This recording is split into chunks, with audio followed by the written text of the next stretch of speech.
Welcome to கேபிங் construction. நம்ம இப்போ இந்த வீடியோவில் என்ன பார்க்க போகிறோம்னா, ஆட்டோகேடில் எக்ஸ்டெண்ட் அண்ட் ட்ரிம் டூல் இந்த ரெண்டையும் நம்ம எப்படி யூஸ் பண்ணணும் அப்படிங்கிறத இந்த வீடியோவில் பார்க்கலாம்.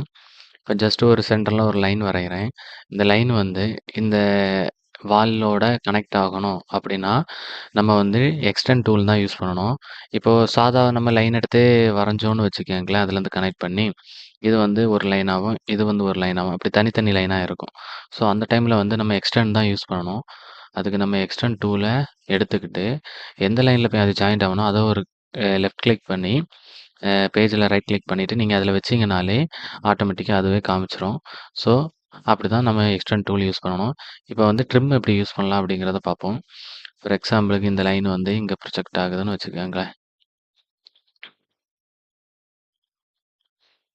இது இப்போ வந்து இந்த வால விட வெளியில இருக்குதா? அப்ப இந்த டைம்ல வந்து இந்த லைன கட் பண்றதுக்கு, இப்ப செலக்ட் பண்ணோம்னா, இங்க வரையும் செலக்ட் ஆகும். ஸோ நம்ம மொத்தமா எரேஸ் பண்ண முடியாதுங்க. ஸோ இந்த டைம்ல வந்து நம்ம ட்ரிம் தான் யூஸ் பண்ணணும். அதுக்கு ட்ரிம் டூல் எடுத்துக்கிட்டு,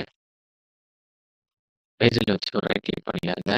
ரைட் கிளிக் பண்ணிட்டு, அந்த லைன வந்து செலக்ட் பண்ணீங்கனாலே, அது தானா போயிரும். சரிங்களா? இப்படித்தான் ட்ரிம் யூஸ் பண்ணணும். இந்த 2யும் யூஸ் பண்ணி தான் நம்ம வந்து மோஸ்ட்லி ஒரு லைன் பிளான் 2டி டிராயிங் பண்றோம்னா, மோஸ்ட்லி ட்ரிம் அண்ட் எக்ஸ்டெண்ட் இந்த டூல் வந்து ரொம்பவே இம்பார்ட்டன்ட்.